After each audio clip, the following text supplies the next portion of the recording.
2025년 5월 두 번째 어버이 주일 예배로 하나님 앞에 나갑니다. 주님 일러주신 기도를 함께 드리심으로 예배를 시작합니다. 너희는 이렇게 기도하라. 하늘에 계신 우리 아버지여, 이름이 거룩히 여김을 받으시오며 나라의 마옵시며 뜻이 하늘에서 이룬 것 같이 땅에서도 이루어지리이다. 오늘날 우리에게 일용할 양식을 주옵시고 우리가 우리에게 죄 지은 자를 사하여 준 것 같이 우리의 죄를 사하여 주옵시고 우리를 시험에 들게 하지 마옵시며 다만 악에서 구하옵소서. 대개 나라와 권소와 영광이 아버지께 영원히 있사옵나이다. 아멘. 주보에 있는 찬양으로 주님 앞에 나갑니다. 너는 감장나무로 뻗은 나무, 가지에 푸른 열매처럼. 우리 찬양의 고백으로 나갑니다.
내 부모를 공경하라.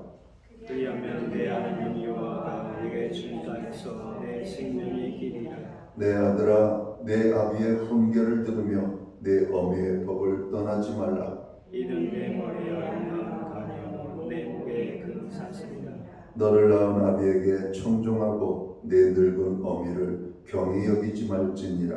내 부모를 즐겁게 하며 너를 낳은 어미를 기쁘게 하라. 자녀들아, 주 안에서 너희 부모에게 순종하라. 이것이 옳으니라. 내 아버지와 어머니를 공경하라. 이것은 약속의 첫 계명이니 이로써 네가 잘되고 땅에서 장수하리라. 아멘. 자리에 작성하시겠습니다. 찬송가 199장 찬양. 우리 찬양으로 하나님 앞에 영광 돌리고 드려지는 예배를 위하여 우리 박영성 목사님 나오셔서 기도하시겠습니다.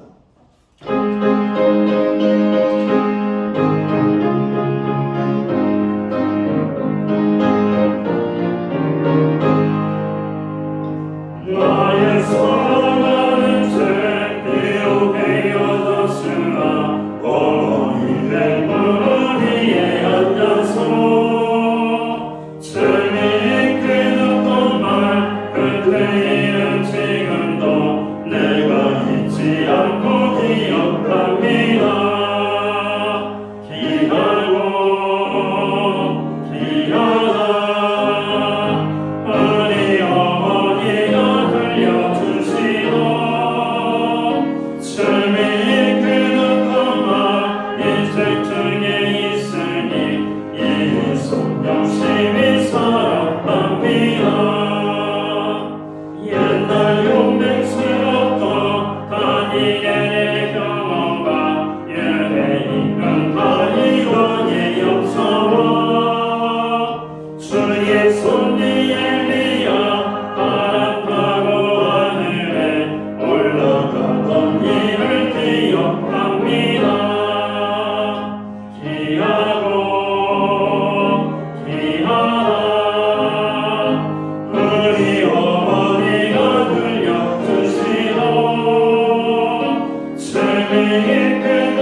다 함께 기도드리겠습니다.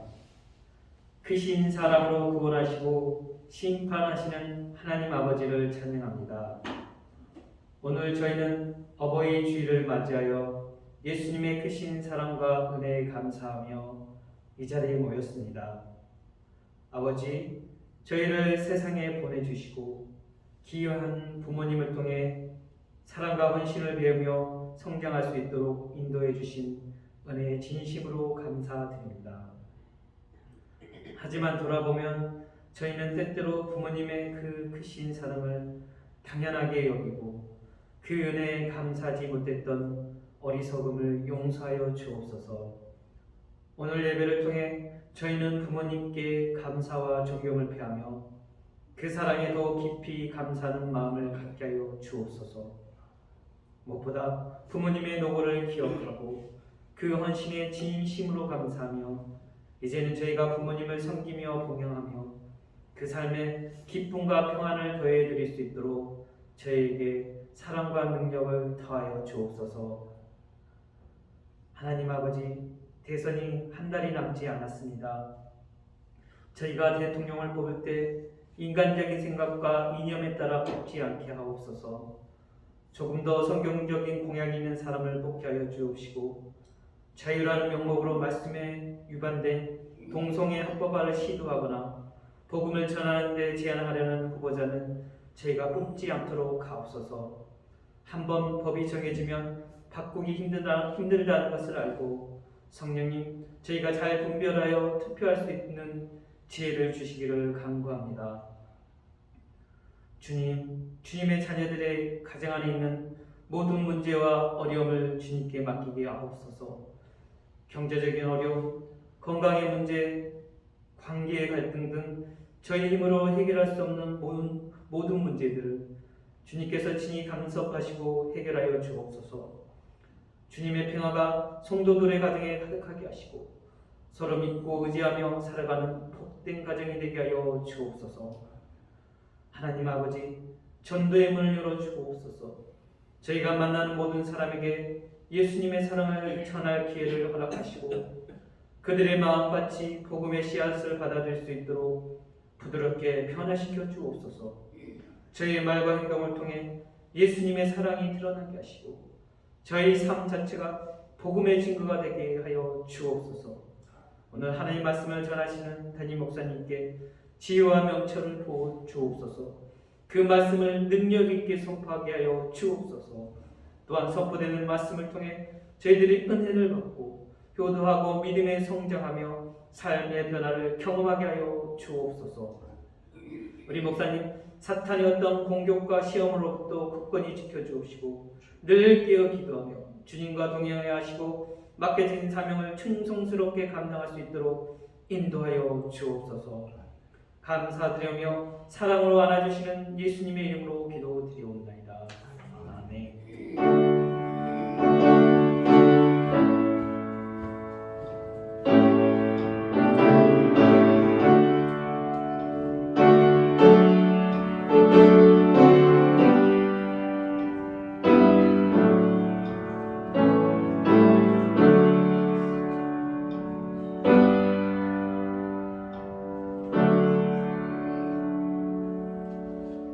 5월 둘째 주 어버이 주일에 주시는 하나님의 말씀입니다.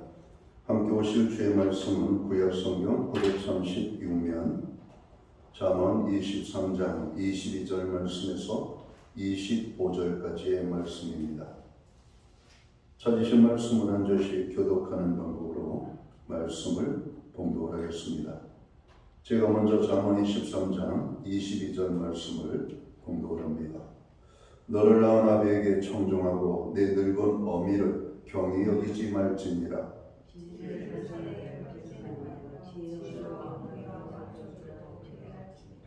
의인의 아비는 크게 즐거울 것이요 지혜로운 자식을 낳은 자는 그로 말미암아 즐거울 것이니라.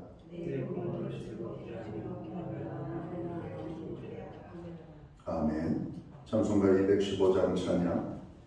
오늘 이 찬양 1절과 2절 찬양으로 하나님 앞에 영광 돌리고 드려진 헌물 위하여 봉헌기도 드리겠습니다.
만복의 근원이 되시는 거룩하신 하나님 아버지, 오늘 우리에게 5월 가정의 달을 허락하시고 두 번째 주일 어버이 주일로 하나님 앞에 예배함으로 나아가게 하심을 감사합니다.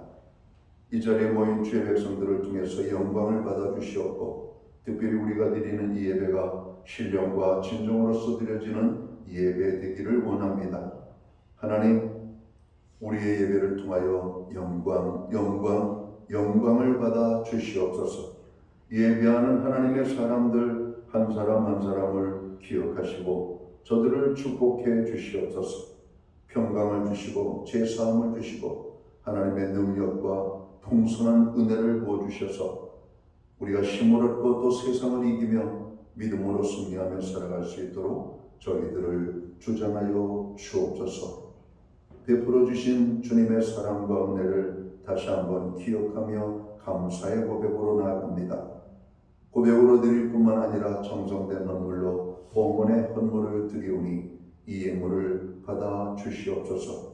11조의 예물, 각종 제목의 감사의 예물, 목적성 헌물들과 주일헌금으로 주님 앞에 드립니다. 드려진 손길들, 그 손길 한 사람 한 사람을 주님 축복하여 주옵소서. 하늘의 복과 땅의 복으로 풍성케 하여 주옵소서. 영육간의 강건함을 주시옵소서. 간구하여 부르짖는 기도에 응답을 주옵소서. 손을 행하는 모든 일에 열매가 있게 하여 주옵소서. 가정에는 화목을, 우리의 일터와 기업과 산업의 현장에는 풍성의 축복을, 선물로 주신 자녀들의 삶 속에는 하나님의 함께 하심으로 인한 간증이 넘쳐날 수 있도록 주님 축복하여 주옵소서. 하나님 아버지, 특별히 주께서 우리에게 허락하지 아니하면 우리가 누릴 수 있는 것은 아무것도 없음을 고백합니다. 모든 것이 주님이 주신 것이고 주님이 주신 것을 누리는 주의 백성들 깨닫고 하나님을 영화롭게 하는 삶을 살아갈 수 있도록 인도하여 주옵소서. 교회의 모든 중보기도에 복 내려 주시기를 원합니다. 응답의 축복으로 역사하여 주옵소서. 환난 중에 고난 중에 있는 자들을 위하여 우리가 드리는 중보기도 하나님 속히 아버지 저들의 삶 속에 역사하여 주옵소서. 하나님의 능력으로 임하여 주시옵소서. 세계 열방을 위하여, 나라와 민족을 위하여, 교회와 성도들을 위하여, 고난 중에 있는 지체와 연약한 심령들을 위하여, 그리고 우리의 가정과 자녀들을 위하여 간구합니다. 부르짖는 모든 기도 주께서 역사하여 주시옵소서. 특별히 5월 가정의 날 우리에게 가정을 주심을 감사합니다. 여호와께서 집을 세우지 아니하시면 세우는 자의 수고가 되다 말씀했사오니 오늘도 하나님이 함께하는 가정, 하나님이 우리를 아버지 하나님 좌우로 동행해 주시는 그 하나님의 능력을 주님 경험하는 우리의 가정들이 되기 원합니다. 여호수아의 고백처럼 오직 나와 내 집은 여호와만을 섬기겠노라 선언하고 고백했던 것처럼 오늘 우리의 가정에 하나님 찾아오셔서 가정의 주인이 되어 주시기를 원합니다. 그래서 우리의 가정이 여호와를 경외하는 가정, 말씀에 순종하는 가정, 하나님의 뜻이 구체적으로 이루어지는 가정, 또 하나님의 구원의 기쁨이 넘치는 우리의 가정 되게 하여 주옵소서. 특별히 가정의 모든 어두운 그림자, 눈물들, 연약함들을 거두어 주시고 하나님의 평안과 기쁨과 풍성의 축복으로 역사하여 주시옵소서. 우리에게 드릴 수 있는 환경과 믿음으로 드리게 하심을 감사합니다. 오늘도 아버지 하나님 드려진 예물 사용되는 곳에 주님의 영광이 나타나고 하나님의 나라 확장 위하여 쓰여지며 주의 복음이 땅끝까지 전파되는 일에만 온전히 사용되게 하여 주옵소서. 하나님, 오늘 예배의 자리에 나가는 주의 모든 믿음의 권속들을 축복하여 주옵소서. 만복의 근원이 되시는 하나님의 복이 임하게 하여 주옵소서. 하나님이 얼마든지 부어주시는 그 모든 축복을 누리기에 부족함이 없는 우리 예배의 자리에 나가는 주의 백성들 되게 하여 주옵소서. 하나님 부어주시는 그 모든 복이 저들의 삶에 넘쳐나게 하여 주옵소서. 이 모든 말씀을 우리 구주 예수 그리스도의 이름 받들어서 감사드리옵고 봉헌기도 드리옵나이다. 아멘.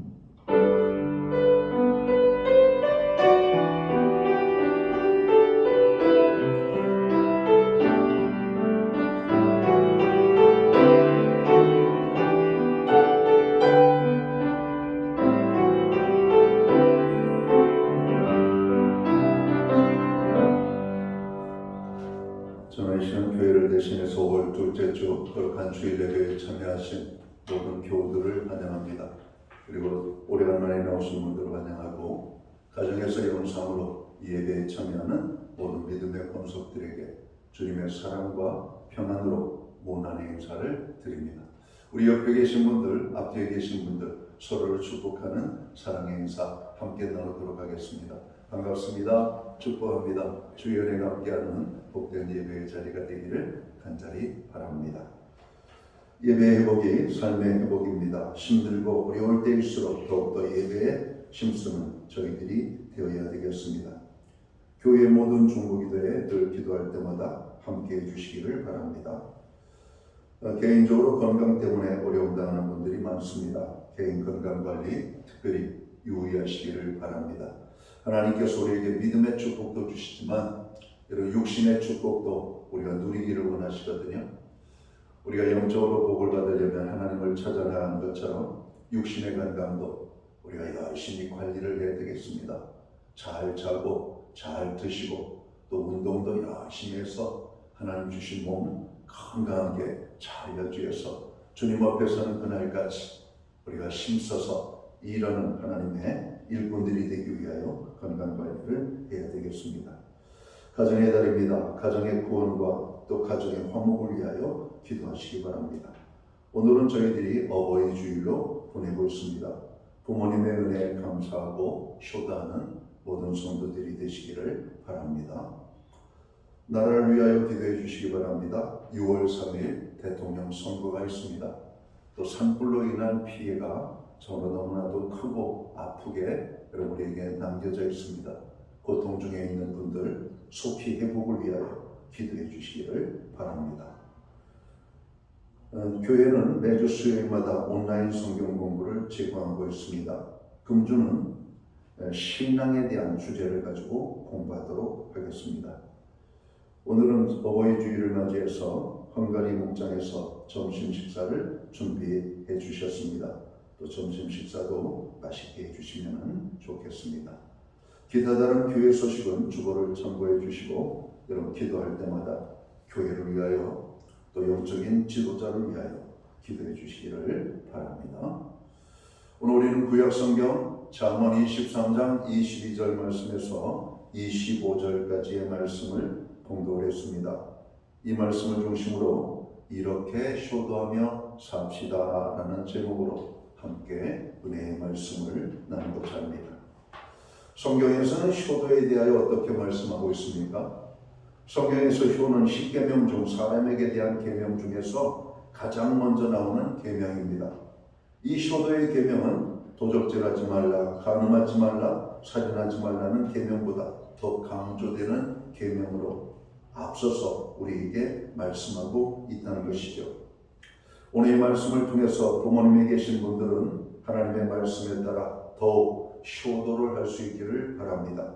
그리고 부모님이 안 계신 분들은 자손들에게 효를 바르게 가르치시기를 바랍니다. 그래서 궁극적으로는 하나님을 아버지로 모시고 공경할 수 있기를 간절히 주님의 이름으로 축원합니다. 그럼 성경이 말씀하는 효도는 무엇인지 살펴보고 그 말씀을 따라 우리가 어떻게 효도의 삶을 살아야 할 것인지를 살펴보기 원합니다. 먼저 성경은 부모의 말씀을 잘 듣는 것이 효도라고 말씀합니다. 잠언 1장 8절과 9절에 보면 내 아들아 내 아비의 훈계를 들으며 내 어미의 법을 떠나지 말라. 이는 내 머리에 아름다운 관이요 내 목에 금사슬이라 말씀합니다. 부모는 하나님의 말씀으로 자손들을 가르치고 기도하고 축복할 의무와 특권이 있습니다. 그러므로 자녀들은 온전히 부모의 교훈을 들어야 할 것입니다. 여기서 부모 공경에 귀중한 깨달음을 주는데 부모 공경은 무엇이냐? 부모의 말씀을 잘 듣는 것이라고 말하고 있는 것이죠. 여기서 우리에게 주는 의미는 부모를 어떻게 효도할 것인가에 대한 말씀으로서 부모님의 말씀을 잘 들어드리는 것이 여러분 효도라고 하는 말씀입니다. 그 말씀이 옳든지 그르든지 합리적이든지 여러분 불합리하든지 그것을 떠나서 일단 부모의 말을 귀를 기울이고 잘 들으라고 하는 겁니다. 부모님의 말씀을 존중하고 그 말씀에 여러분 마음으로 가까이 다가가 여러분 들으라고 하는 말씀이죠. 신학을 공부하면서 그리고 일반 또 우리가 교양 과목을 공부하면서 여러분 상담이라고 하는 학문을 공부합니다. 이 상담에서 가장 중요하게 여기는 것을 뭐라고 말씀하고 있냐면 듣는 것이다 이렇게 말합니다. 상담의 대가들은 듣는 것을 잘하는 사람입니다. 여러분 오늘 우리 시대에 많은 사람들이 고통 중에 있고 그 사람들이 정신과적인 질환으로 여러분 어려움을 당하고 있고 또 이 정신과 여러분 질환을 치료하는 많은 여러분 신경, 여러분 정신과 여러분 찾아가서 도움을 받게 됩니다. 일반적으로 모든 사람들이 가르치는 자의 위치에 있는 사람들은 말을 많이 하게 되죠. 그런데 유일하게 말을 여러분 적게 하면서도 큰 여러분 경제적인 수익을 누리고 있는 사람들이 바로 이 정신과적인 여러분 치료를 담당하는 의사들이라고 합니다. 저도 저희 어머니 때문에 한번 신경정신과를 방문했던 적이 있습니다. 저희 어머니가 가지고 있는 증세는 이 불안 증세예요. 불안 증세. 갑자기 가정의 많은 분들을 잃어버린 그런 어떤 환경이 그럼 불안하게 된 것이죠. 할머니가 세상을 떠나 아버지가 세상을 떠나시고 또 저희 형이 갑작스럽게 몸이 아파서 병원에 입원 중에 있었고 저희 여동생이 세상을 떠나가고 여러분 이런 가족들을 잃어버리니까 어머니의 마음이 불안 증세가 생긴 거예요. 그래서 늘 불안해서 보면은 이 기쁨을 잃어버렸어요. 평안을 잃어버렸어요. 그래서 이 병원에 모시고 가서 이렇게 진료를 받는데 의사가 하는 것은 질문을 던지는 거더라고요. 어제 잠은 잘 주무세요? 식사는 잘 하세요? 요즘 특별히 뭐가 그렇게 불안하세요? 그러면 저희 어머니는 그 하나의 질문에 2, 3분씩 얘기를 하시더라고요. 아들에게도 하지 않던 말씀을 그럼 얘기를 하시는 거예요. 저희 어머니 속에 있는 이야기를 끄집어내는 겁니다. 저희 어머니의 마음 속에 있는 그 불안한 마음이 무엇인지를 찾아낸 거예요. 그런데 워낙 이 환자들이 많이 밀려 있다 보니까 환자 하나당 여러분 배분하는 시간들이 그렇게 많지 않아요. 너무나 빠르게 다음 환자들이 기다리고 있고 뭐 그렇다고 저희 어머니만 오랫동안 봐주십시오 이렇게 말할 수가 없잖아요. 그분의 테이블에는 이렇게 약이 처방되어 있는 그런 매뉴얼이 있더라고요. 이런 증세는 이런 약 저런 약 그래가지고 일단 뭐 한 달치 약을 저렇게 처방을 하면 그 약을 드시는 거예요. 그거 가지고 안 되면 그 다음에는 약을 바꾸든지 당위를 바꾸든지 해주고 그 다음에는 특별히 묻는 게 없어요. 요 정도 약을 이렇게 드시는데 가보면 뭐 2, 3분 만에 오셔서 약만 받아오신다고 그래요. 그런데 재미난 거는 그 시골의 병원에 그런 환자들이 너무나 많다는 겁니다. 대다수의 사람들이 이 신경안정제 처방을 받고 그 약을 무슨 하나님처럼 여기면서 드셔야만 마음이 편안한 것. 어디 여행을 갈 때에도 그 약을 챙겨가시는 게 그 약이 없으면 불안 증세를 느끼는 것이죠. 약의 의존증 이런 어떤 것들이 나타나는 것을 보게 됩니다. 근데 거기서 중요한 것은 잘 들어주는 겁니다. 저희 어머니는 저를 상당히 좋아합니다. 저는 저희 어머니가 말씀하시는 것을 잘 들어주거든요. 저희 아내는 저희 어머니가 매일 같은 얘기를 하시는 것에 대해서 잘 이해를 못할 때도 있습니다. 근데 저희 어머니는 찾아갈 때마다 같은 얘기를 하시는데 저는 처음 듣는 것처럼 천연덕스럽게 잘 들어줍니다. 그리고 오히려 질문도 합니다. 그 다음에 궁금하잖아요. 그래서 어떻게 됐대? 이런 겁니다. 지난번에 방문했을 때에는 살아계셨던 분이 이번에 가시면 돌아가신 분도 계실 겁니다. 왜? 하나의 과정 중에 있잖아요. 프로세스가.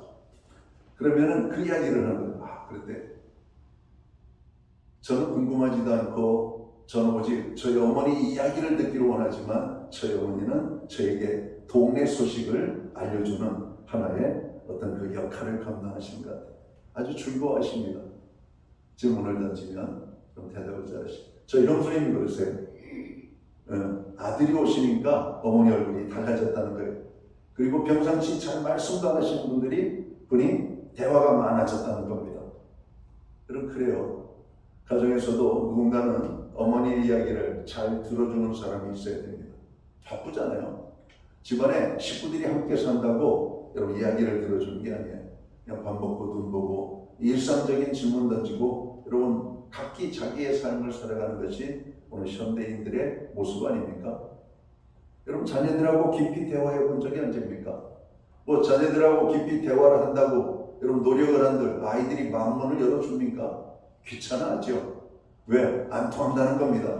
엄마하고 얘기하면 아빠하고 얘기하면 앞뒤가 꽉 막힌 사람이에요. 애들의 마음을 애들의 이야기를 들어줄 준비가 안 돼 있는 거죠. 왜? 애들 얘기 한마디가 들으면 아 얘가 뭘 얘기하는지 알겠구나 딱 끊어버리고 결론을 얘기해버립니다. 그렇잖아요.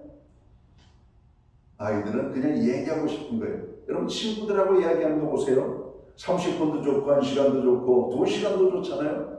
근데 그 얘기의 내용을 보면 여러분 노트에 기록할 만한 중요한 내용 하나도 없습니다. 명언 하나도 없습니다. 격언 없어요. 그냥 일상적인 이야기예요. 근데 아이들은 그 이야기를 30분, 1시간, 2시간 한다고요. 많은 카페에 사람들이 커피 한 잔을 마시고 친구들과 또 만난 사람들과 이야기를 합니다. 옆에 테이블에 있다 보면 엿듣고 싶어서 엿듣는 것이 아니라 들려지니까 들어요. 정말 중요한 얘기 하나도 없어요. 근데 그분들은 그렇게 즐거워합니다. 근데 유독 대화가 없는 사람들의 모임이 있어요. 남편과 아내가 앉아있는 테이블입니다. 그 사람들은 그저 밖에만 쳐다봐요. 밖에만, 창 밖에만. 앞에 있는 사람하고 대화를 하지 않습니다. 조용합니다. 여러분 우리는 어떻습니까? 여러분에게 누가 말 걸어주고 여러분의 말을 어떤 사람이 제일 잘 들어줍니까? 그런 사람이 있죠. 가족 중에 그런 사람이 있어요. 내 말을 잘 들어주는 사람. 그 사람에게는 내 속의 이야기를 꺼내도 전혀 불편함이 없는 사람. 왜? 옳고 그름으로 판단하거나 듣지 않거든요. 그냥 들어주는 겁니다. 여러분 오늘 효도에 대해서 오늘 성경은 들어주는 것이라고 말씀합니다. 부모님의 말씀을 들어주는 거예요. 그 말씀을 그냥 건성으로 듣는 것이 아니라 진심으로 들어주는 겁니다. 여러분 어린아이들하고 대화할 때도 똑같습니다. 아이들 대화, 여러분 애들 대화가 뻔하잖아요. 유치하고 저로 이게 보면은 아무것도 아닌 것. 근데 그 이야기를 들어주면 아이들은 눈을 마주치고 이야기합니다. 그럼 신기하잖아요. 내 얘기를 여러분 깊이 들어주는 사람이 있다는 게 얼마나 좋은가. 여러분 구약 성경을 읽어보면 하나님이 기뻐하는 하나님의 사람들이 있습니다. 하나님의 말씀에 귀를 기울이는 사람이에요. 하나님의 음성을 듣고자 기도하면 여러분 하나님은 어떤 사람을 좋아하는가? 하나님의 말씀을 들을 준비를 가지고 귀를 기울이는 사람입니다. 우리는 교회 주일에 와서도 하나님의 말씀이 선포되어지지만 하나님의 말씀에 귀를 기울이는 사람들은 별로 없죠. 자기 좋아하는 이야기만 듣습니다. 자기에게 관심이 되는 이야기만 듣는 겁니다. 하나님께서는 하나님의 말씀에 귀를 기울이는 사람을 좋아하셔요. 부모님도 역시 마찬가지입니다. 효도라고 하는 것이 뭐 대단하고 특별한 것이 아니라 부모님의 말씀에 귀를 기울여 주는 겁니다. 이야기해 줄 때 별것도 아닌 것 가지고 그렇게 좋아합니다. 얼굴이 편해지고 마음이 편해지고 이런 좋은 일어나는 어떤 모습들을 우리가 보게 되는 것이죠. 자, 두 번째 성경이 말하는 효도는 뭡니까? 부모를 공경하는 것이다 이렇게 말합니다. 에베소서 6장 2절에 보면 내 아버지와 어머니를 공경하라. 이것이 약속 있는 첫 계명이니 이는 내가 잘되고 땅에서 장수하리라 말씀합니다. 여기서 이 공경이라고 하는 말은 높이 평가한다. 거기에 가치를 둔다라고 하는 의미를 가지고 있어요. 함축적으로 우리가 말할 때 존경한다, 공경한다라고 하는 말로 우리가 사용을 하는 것입니다. 부모님의 말씀, 부모 그 말씀을 듣고 부모를 공경하는 것. 그분이 어떤 박사 학위를 가지고 말하는 이런 박사로서의 부모가 말하는 교수로서의 이런 부모가 말하는 그 말이 아니라 그냥 부모의 말씀이기 때문에 부모의 말씀은 가치가 있는 겁니다. 높이 평가되어져야 하는 것이에요. 그리고 그 말씀에 대해서 우리가 이 공경심을 갖는 것, 이게 오늘 효도라고 성경은 말씀하고 있습니다. 요한복음 5장 23절에 보면 우리 하나님께 대하여 하나님을 공경하라 이렇게 말씀하는 단어가 바로 이 똑같이 부모에게 대한 공경의 단어가 사용되고 있다는 겁니다. 그렇다고 부모님이 하나님과 동격이라고 하는 말은 의미가 아니에요. 하나님을 공경하듯 부모를 공경하라고 하는 겁니다. 부모를 공경해요. 여러분, 우리의 부모 마땅히 공경받아 여러분 마땅한 분이시잖아요. 여러분, 세상에 부모를 공경하지 않는 자녀가 어디 있겠습니까? 전 세계 어느 나라 할지라도, 미개한 나라라 할지라도 자기를 낳아주시고 길러주신 부모를 공경합니다. 여러분, 하물며 짐승들도 자기 낳아주고 길러주는 여러분 어미를 여러분 따르잖아요. 좋아하고 사랑하고. 그렇게 사나운 사자와 호랑이들도요, 여러분 새끼들이 이 어미 사자에게 몸을 부딪히고 핥아주고, 그냥 이렇게 눈길을 보면은 이 사냥할 때 그 으르렁거림이 없고 새끼를 바라보는 사자의 그 뭐랄까 따뜻한 눈길을 봅니다. 야, 사자도 제 새끼는 사랑하는구나. 제 새끼 먹이려고 사냥을 할 때 보면 목숨 내놓고 여러분 사냥을 하잖아요. 여러분, 물소 한 마리를 사자떼들이 잡는데 여러분 보니까 아슬아슬해요. 만약에 그 사자가 우리의 자녀라고 생각한다면 아마 못 볼 겁니다. 야, 저 물소뼈에 받치면 어떻게 되지? 사냥을 하다 간혹 가다가 여러분 사자들도 여러분 속불에 받쳐가지고 부상을 입고 시름시름 앓다가 죽는 경우가 많다는 겁니다. 여러분, 쉽게 얻어지는 게 하나도 없잖아요. 목숨을 내걸고 물소를 공격하고 쓰러뜨리고 그 물소를 여러분 먹이로 삼고 여러분 사는 이 동물들, 그럼 이 어미를 보면은 정말 짐승이지만 머리가 숙여지잖아요. 우리의 부모들이 그런 거 아닙니까?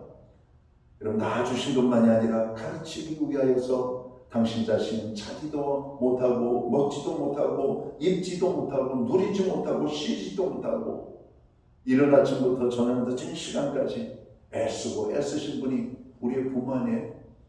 그분에 대해서 마땅히 공경하는 자세와 태도를 가지라고 오늘 성경은 말씀하고 있습니다.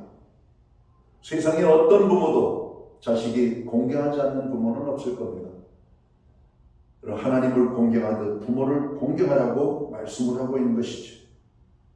여러분, 이런 공경은 부모를 높이는 것을 의미해요. 오늘 이 효도에 대해서 디모데전서 5장 4절은 이렇게 말씀합니다. 만일 어떤 과부에게 자녀나 손자들이 있거든 저희로 먼저 자기 집에서 효를 행하여 부모에게 보답하기를 배우게 하라. 이것이 하나님 앞에 받으실 만한 것입니다. 두 가지 이유를 말하고 있습니다. 하나는 효를 가르치라는 겁니다. 가르치라는 거예요. 여러분, 가르치는 방법은 두 가지입니다. 내가 먼저 효를 행하는 것을 보여주는 거예요. 그리고 지식으로 효를 아이들에게 여러분 가르치는 것입니다. 두 가지, 하나만 이루어져도 안 돼요. 물론 하나만 이루어지려면 내가 효를 행하는 것을 보여주면 돼요. 그러니까 아버지 어머니들은 지금 부모님이 살아계시다면 그 어르신들 등 꼬부라지고 또 얼굴에 주름이 여러분 가득한 그 어르신들을 정말 마음을 다하여 공경하고 높이는 자세와 태도를 가지십시오. 아이들은 그것을 보고 부모 공경을 배우게 될 겁니다. 그렇게 보여주는 삶을 살 뿐만 아니라 가르치라는 겁니다.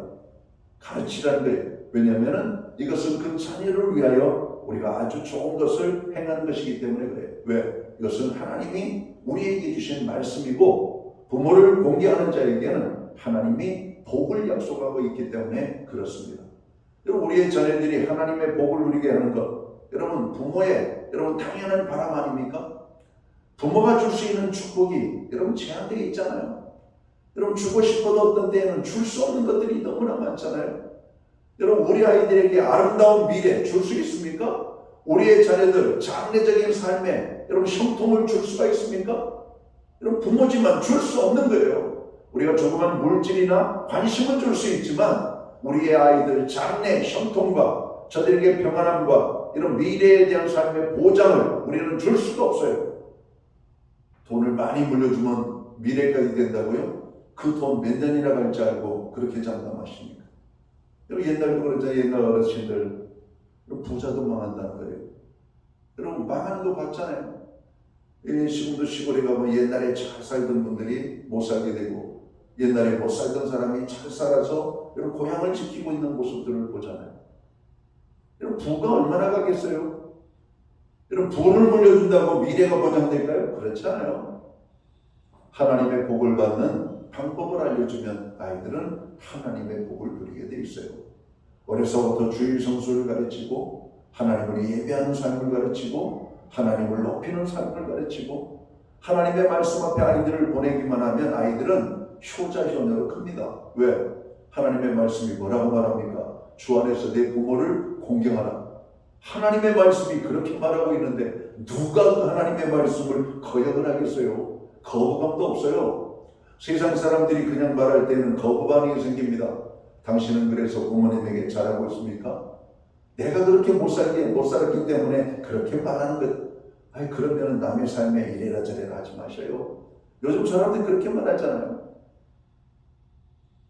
여러분 부모에게 잘못하는 사람들을 보면 마음에 여러분 불편함이 생기죠?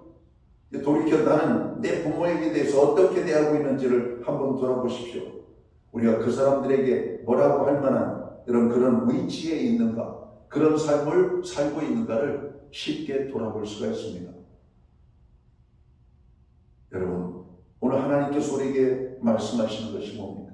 주 안에서 내 부모를 공경하라고 말씀하고 있는 겁니다. 하나님이 친히 우리에게 가르쳐 주신 것이고 이것은 십계명 가운데에서도 사람에게 주고 있는 가장 첫 번째 이런 계명이 부모에 대한 공경을 주님이 말씀하고 있다는 겁니다.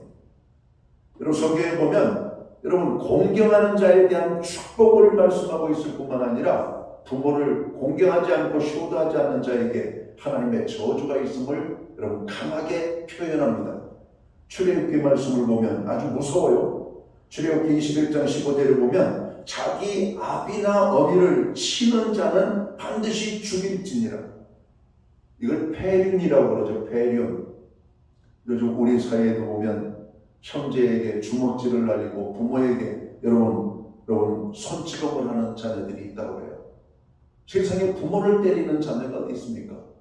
오늘 성경은 그런 자들을 사회 공동체가 보면은 그들을 쳐서 죽이라고 말합니다. 여러분 돌로 쳐서 죽이라는 말이에요. 여러분 그런 자들은 사회 본보기로 삼아야 된다는 겁니다.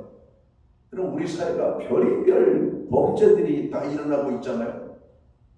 학대하는 여러분 학대받는 부모들이 얼마나 많은지 자식들이 왜? 부모 죽으라고 학대를 하는 거예요. 부모 빨리 죽으라고 학대하는 거예요. 여러분 부모에게 학대를 하는 것은 부모에게 독약을 먹이는 겁니다. 여러분 즐겁게 해드려도 얼마 못 사실 분들인데 그 부모의 마음에 여러분 독이 쌓이도록 학대를 한다면 부모의 마음은 막 그 독 때문에 돌아가실 거예요.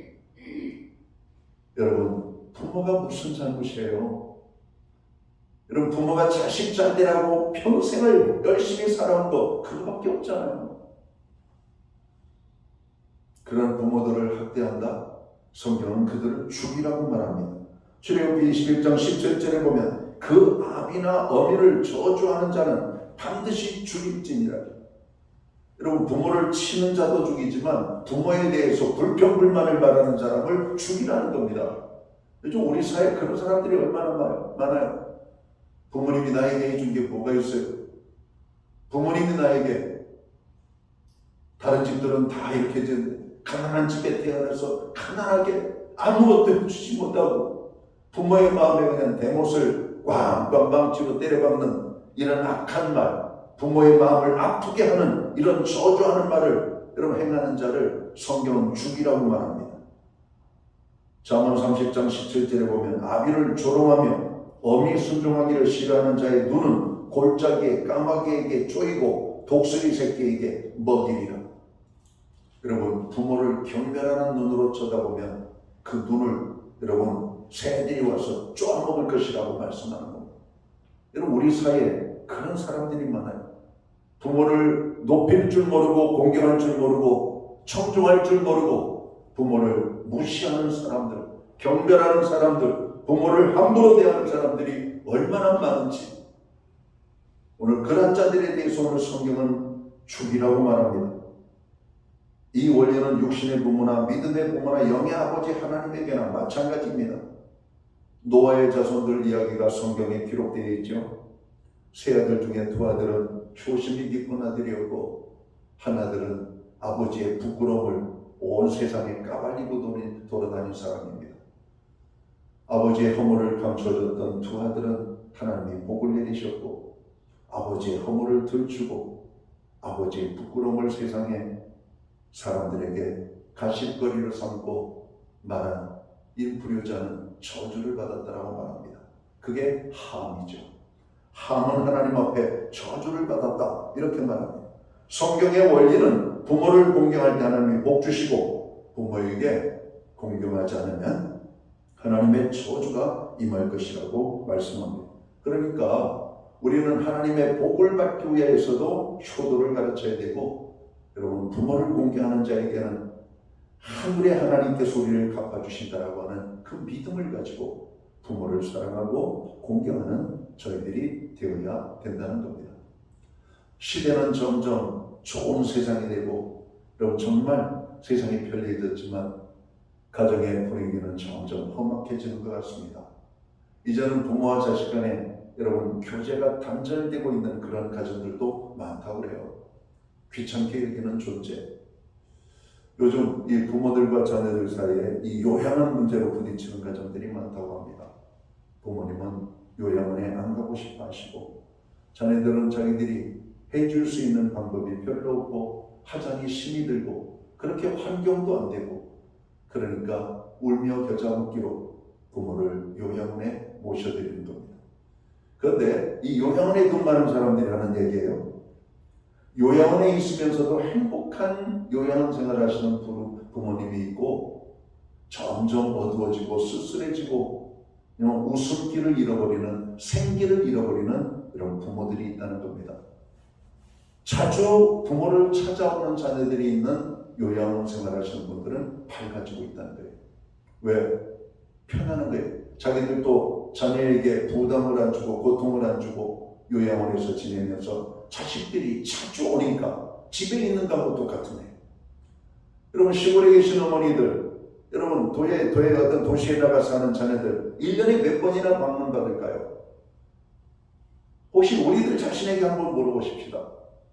지방 출신들 서울에 와서 수도권에 와서 직장 생활하면서 부모를 몇 번이나 찾아뵙습니까? 몇 번 안 되잖아요. 명절도 못 내려갈 때도 있잖아요.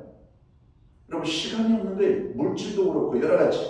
근데 요양원에 모셔드리면서도 자녀들이 번갈아가면서 아주 수시로 가가지고 여러분 부모를 찾아뵙는 사람들은 가정생활하고 똑같다는 거예요. 서로에게 근심 걱정 염려가 사라지고 평안한, 그분들은 행복하다는 거예요. 그렇지만 자녀들이 요양원에 모셔다 드리고 1년이 되든 2년이 되든 코빼기도 안 비추는 부모들이 있잖아요. 점점 건강하셨던 분이 금방 건강이 악화되고 여러분 세상을 떠나는 그런 모습들을 말씀하고 있습니다. 우리 사회 얼마 전부터 여러분 오랜 시간 됐죠. 우리가 못 살 때에는 웰빙을 외쳤어요. 어느 정도 살게 되면서부터 우리는 웰다잉을 우리가 외쳤습니다. 잘 죽는 것이 축복이다. 옛날에 잘 먹는 것이 축복이었습니다. 그런데 잘 죽는 것이, 이제 저로 이 고령화 사회 속에서 우리의 삶은 어떤 것인가?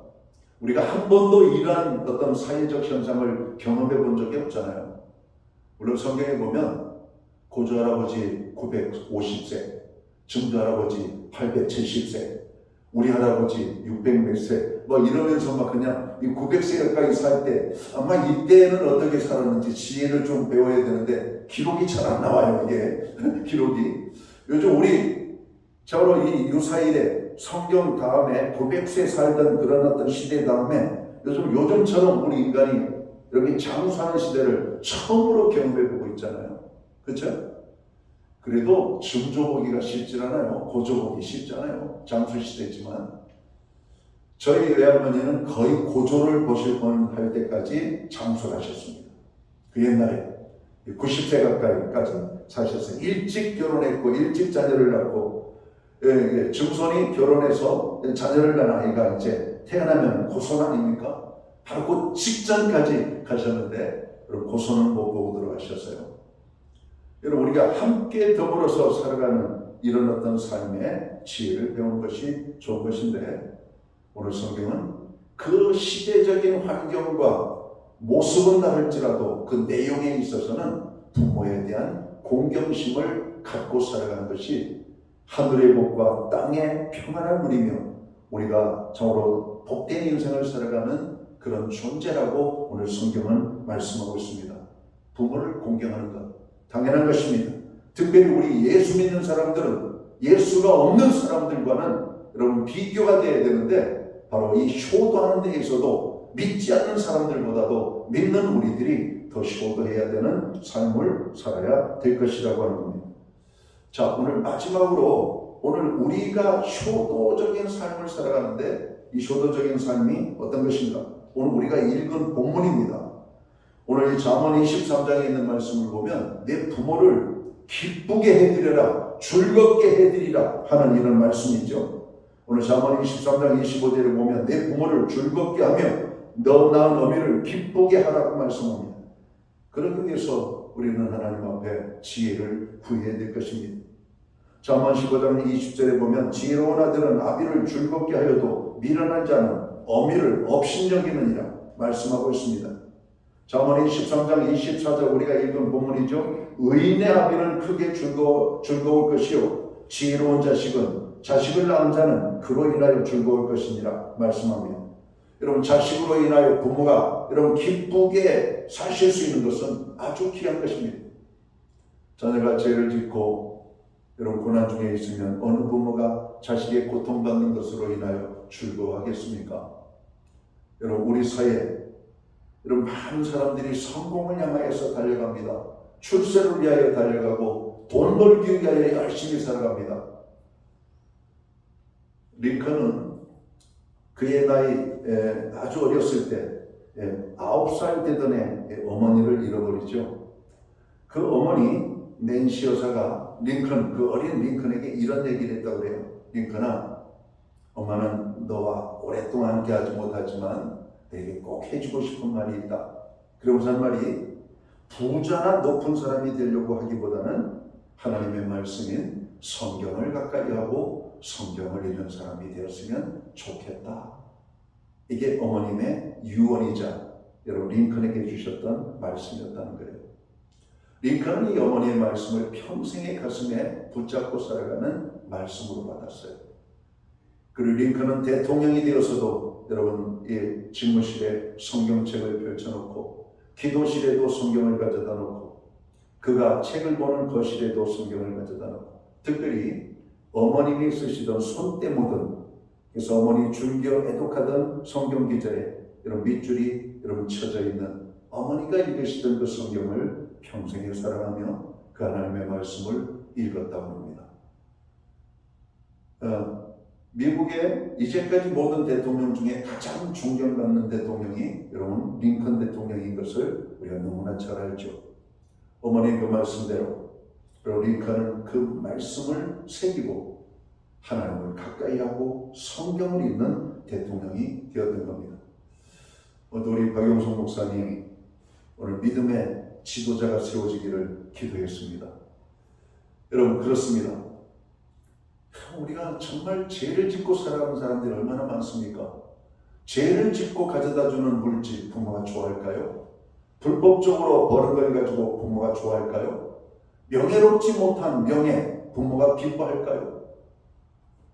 여러분 훌륭한 부모라면 명예로운 명예라 할지라도 이것은 공적인 명예이기 때문에 부모가 누릴 명예는 실은 없습니다. 그 유명한 김영삼 대통령이 그런 얘기를 했잖아요.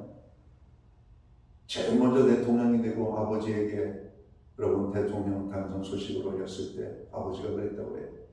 너는 나의 아들이 아니라 국민의 대통령이다. 아버지를 돌보기보다는 국민을 돌보라고. 그의 평생에 청와대를 한 번인가 방문하고 하지 않았다는 겁니다. 근데 어떤 대통령을 보면 청와대 안에서 그냥 살아버리잖아요. 모든 거 먹어버리고 누리잖아요. 법을 다루는 사람들도 그런 공적인 위치에 있는 데에서 국민을 위하여 섬기라는 사람들이 자녀들을 데려다 놓고 놀이터를 만들고 그렇게 살도록 하잖아요. 잘못되어 있는 겁니다. 그런 것을 누리는 것은 잘못된 거예요. 공적인 명예, 그건 부모가 누릴 명예가 아닙니다. 불법적인 것들, 합법적이지 않은 것들은 부모가 원하지 않는 것이죠. 우리 링컨 대통령, 링컨아, 나는 부자가 되려고, 유명한 사람이 되려고 노력하지 말아라. 하나님의 말씀을 가까이 하고 하나님을 사랑하는 사람이 되었으면 좋겠구나. 여러분, 부모의 바람은 그런 것입니다. 자네가 성공하는 거, 여러분 그거 좋아하지 않을 부모가 어디 있겠어요? 그러나 그 성공을 위하여 많은 것을 잃어버리고 살지 않기를 원하는 것이 부모의 마음입니다. 저는 우리 자녀들에게도 그렇게 얘기합니다. 너무 앞서려고 노력하지 마라. 하나님께서 내게 필요한 모든 것 공급하심을 믿고 어디 있든지 하나님의 자녀로 살아라. 이렇게 말합니다. 애들 아이들이 그렇게 말합니다. 이거 좀 월급 많이 주는 데로 옮기고 싶어. 월급 많이 주는 게, 여러분, 세상의 돈이라는 게 그냥 거저주는 돈 하나도 없다. 시킬 만큼 돈 받는다. 여러분, 우리가 열심히 일해서 돈을 많이 버는 것도 좋지만 적게 버는 것을 더 알차게 쓰는 것이 얼마나 좋습니까? 높아지는 것도 좋지만 높아지지 않고 하나님을 잘 섬길 수 있고 부모를 공경할 수가 있고 우리에게 맡겨준 자녀들을 믿음 안에서 잘 키울 수 있다면 그것으로 우리가 만족하면 되지 않을까요? 하나님의 자녀들은 자족할 줄 알아야 됩니다. 높아야 성공이 아닙니다. 많아야 성공이 아니에요. 하나님의 말씀대로 오늘 믿음으로 그 말씀을 지키며 사는 것이 성공적인 삶임을 말씀합니다. 그의 인생을 하나님이 보장하십니다. 그의 인생을 하나님이 축복하셔요. 오늘 하나님께서 부모에게 효도를 하는 자에게 하나님의 복을 말씀하고 있다는 겁니다. 효도, 그렇게 어려운 것이 아닙니다. 오늘 부모님의 말씀에 가까이 다가가서 길을 열고 그분이 하시는 말씀을 들으십시오. 그리고 그분의 삶을 높이십시오. 그분을 존경하십시오. 그리고 그분을 공경하십시오. 그리고 그분이 조금이라도 기뻐할 수 있는 삶을 사십시오. 이게 효도입니다. 여러분, 2025년입니다. 모두가 힘들고 어렵지만 여러분, 부모를 기쁘시게 하는 것이 꼭 우리가 힘든 방법으로만 기쁘게 하는 게 아닙니다. 세계여행을 보내드리고 해외여행을 보내드리고 큰 좋은 여러분 고급 호텔에서 식사 한번 하는 게 그게 여러분 효도 아닙니다. 부모의 말씀을 잘 들어주는 겁니다. 부모의 삶을 존귀히 여길 줄 아는 것이에요. 그분을 공경해드리는 겁니다. 작은 것이지만 그분하고 여러분 즐거운 시간을 갖는 거예요. 여러분, 이런 삶을 살아감으로 부모님이 행복하고 우리가 하늘의 복을 누리는 멋진 이 어버이 한 주간이 되기를 주님의 이름으로 축원합니다. 기도합니다. 하나님 아버지 고맙습니다. 5월 가정의 달을 우리에게 주셨습니다. 가정을 돌아봅니다. 아이들을 잘 키우게 하시고 부모에게 효도하는 저희들이 되게 하여 주옵소서. 예수님께 하신 이름으로 기도하옵나이다. 아멘. 자리에서 다 함께 일어나셔서 찬송가 579장 찬양 1절 찬양 드리고 축도함으로 예배를 마칩니다.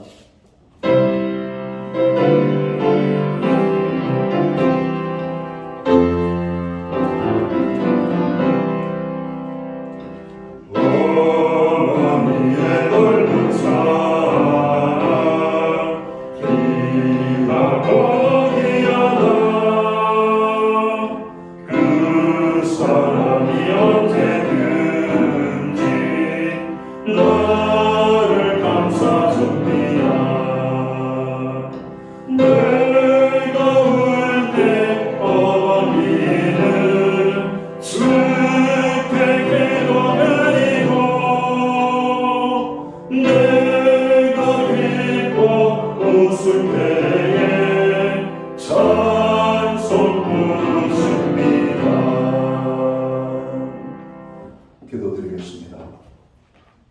이제는 교회의 머리가 되시는 우리 구주 예수 그리스도의 크신 은혜와 하나님 아버지의 무한하신 사랑하심과 성령님의 감화 감동 교통하시며 늘 함께하여 주시는 역사가 어버이 주일을 맞이하여 예배로 영광을 돌리는 그리고 부모님에게 효도할 것을 다짐하고 결단하는 하나님의 사람들 머리머리 위에 저들의 가정 위에 세우신 교회들 가운데 이제로부터 영원토록 함께하여 주시옵기를 예수님의 이름으로 간절히 축원하옵나이다. 아멘.